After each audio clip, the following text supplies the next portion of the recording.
Σήμερα, 23 Μαρτίου, φτιάχνουμε το σκηνικό για την 25η Μαρτίου.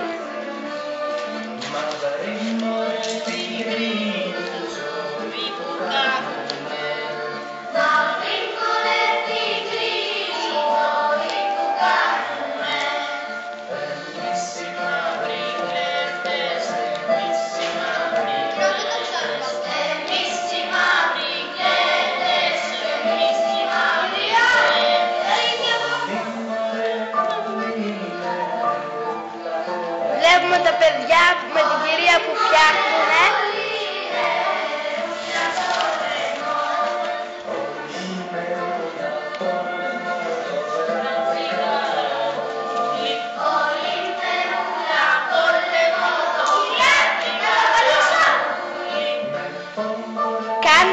Κάνουν ό,τι μπορούν για να είναι ωραίο.